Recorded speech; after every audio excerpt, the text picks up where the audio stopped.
Dans cette vidéo, je vais vous expliquer comment ajouter des tables dans l'iFrame et comment manipuler l'architecture service qui va avec. Commençons. Alors j'ai lancé l'interface pour créer mon nouveau service builder depuis l'IDE de Eclipse. Je rajoute mon nom de paquet. Namespace. Donc c'est un nom qui doit être relié à la fonction de vos services. Vous allez l'utiliser après en JavaScript, donc il faut que ce soit un nom compréhensible. Moi ça va être RPG, comme le nom de ma portlet. Voilà, donc le service XML est créé avec ma première entité. Je vais créer une entité RPG character, donc le personnage de mon RPG par exemple. On a déjà deux options par défaut, local service true et remote service true. Local service, c'est le service que vous allez appeler depuis tous vos plugins, c'est-à-dire les portlets, les hooks, le XT. Et le remote service, c'est les services que vous allez appeler depuis JavaScript et depuis des URL distantes. Donc, comme le remote, vous allez appeler depuis des URL distantes et du JavaScript, c'est utilisable par des tiers, donc on passe par la couche de permission, c'est important à retenir. Par contre, pour le local service, comme c'est appelé directement depuis votre code source, on ne considère pas qu'on a besoin de passer par la couche de permission.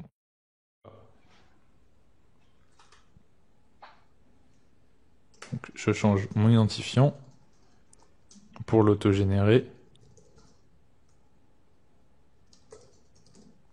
Je le passe à increment, ça fait partie des options qui sont définies dans la DTD à ce niveau-là.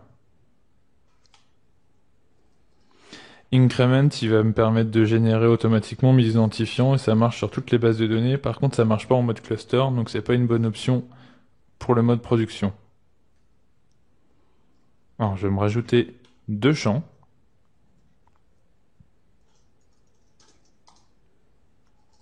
Un champ nom de mon personnage et un champ pseudo de mon joueur. On va trier par ordre alphabétique des noms de personnages et je vais me créer deux finders. Alors c'est là que ça devient intéressant. Recherche par nom, il va donc me retourner une collection parce que plusieurs personnages pourront avoir le même nom.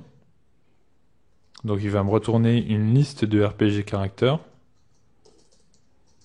Faites bien attention à mettre une majuscule dans le nom de votre Finder, parce que c'est ça qui va être utilisé directement pour générer les méthodes dans vos services. Donc find by name par exemple.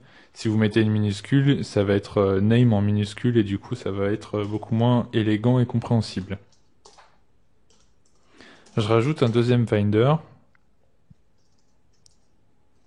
qui va être une recherche par pseudo de l'utilisateur. Celui-là va être unique. Il va donc me ramener mon entité RPG character et non pas une liste.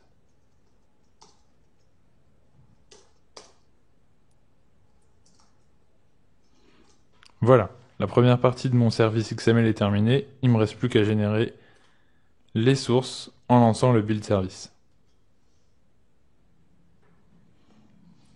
Alors voilà, ça y est, c'est terminé.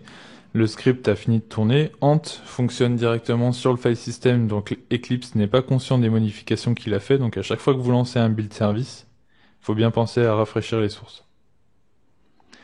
Ce que je vous conseille de faire tout de suite, c'est d'aller modifier le build path d'Eclipse pour ce projet et de rajouter le dossier service qui vient d'être ajouté avec le dossier SQL.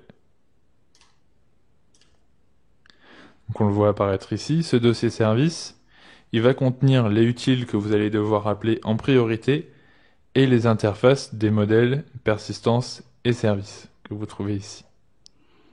Le code source, quant à lui, il est rajouté dans SRC. Alors maintenant, je vais vous montrer comment rajouter une méthode dans la couche service. On va regarder ce qu'on a à notre disposition pour l'instant dans le utile du service local. Parce qu'il faut toujours appeler le utile et pas autre chose, sinon vous n'allez pas avoir la session Spring qui convient. Donc à chaque fois que vous avez besoin de faire une action en base de données, il faut appeler le service utile. Toujours. Alors, trier par ordre alphabétique, je vois par exemple que j'ai deux méthodes de suppression. Une méthode de suppression avec une entité en paramètre, et une méthode de suppression avec l'identifiant de mon personnage en paramètre. Moi, je souhaiterais pouvoir supprimer mes personnages par pseudo de joueur.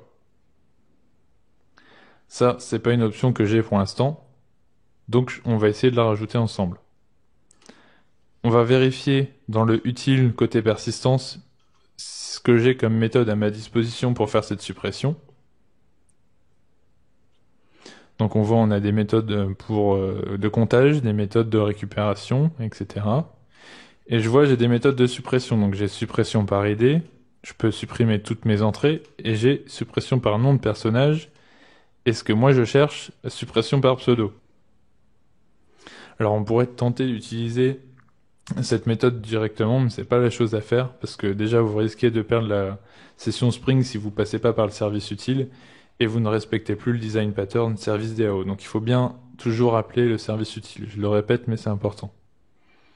Alors comment faire pour propager cette méthode jusqu'à cette classe service utile? Donc c'est très simple, on va la rajouter dans le code source implémentation local service simple, puisque je vais l'avoir dans local service utile.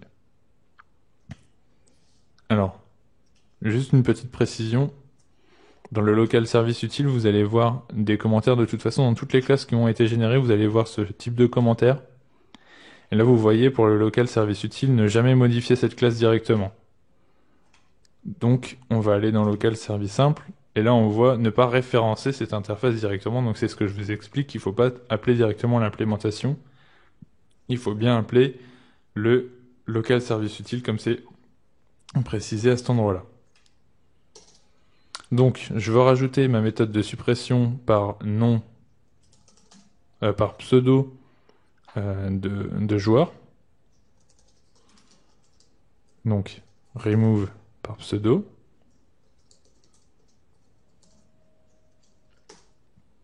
Et je vais utiliser la méthode qui est à ma disposition dans RPG caractère utile qui se trouve côté persistance.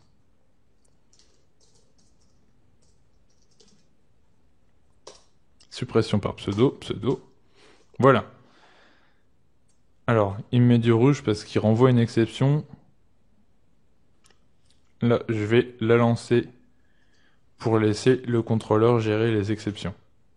On peut aussi les gérer côté service, c'est pas un problème. Il reste plus maintenant qu'à relancer le service builder pour qu'il propage la méthode que je viens de créer, remove by pseudo, dans toute la chaîne et remonter jusqu'à local service utile.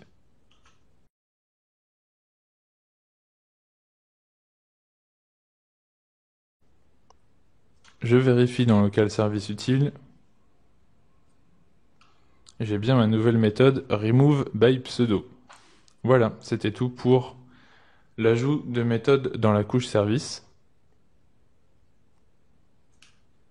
Maintenant, je vais vous parler de comment modifier la couche persistance. Alors, la couche persistance, c'est assez limité ce qu'on peut faire. L'iframe considère qu'il nous a fourni toutes les méthodes dont on avait besoin, donc c'est toutes les méthodes crudes, create, read, update et delete. Ce que vous pouvez faire, en rajouter, ça va être assez compliqué. À ma connaissance, il n'y a pas de processus qui soit fourni par Service Builder pour faire ça. Par contre, ce que vous pouvez faire, c'est modifier une méthode qui existe déjà. C'est-à-dire, par exemple, si vous décidez d'utiliser la méthode Criteria, enfin d'utiliser l'API Criteria plutôt que le SQL, comme c'est le cas dans le code généré par l'iframe, vous allez pouvoir le faire en surchargeant les méthodes qui sont fournies. Donc, pour ça, je vais rajouter un côté, enfin dans mon code source, ça peut être à côté du persistant simple qui a été généré ou dans un autre package si vous préférez. Moi, je vais me mettre là une classe que je vais appeler par exemple my RPG character persistance simple. Il va hériter de RPG caractère persistance simple.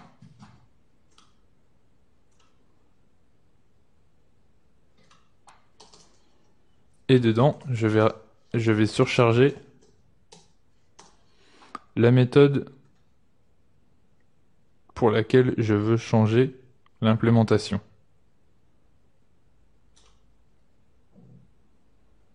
Donc admettons, on va surcharger la méthode qui compte tous nos personnages. Pour retourner 1.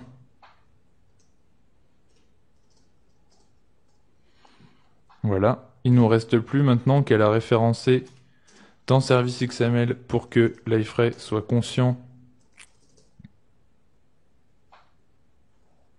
de sa présence. Donc je lui mets l'identifiant complet, c'est-à-dire avec le nom de package.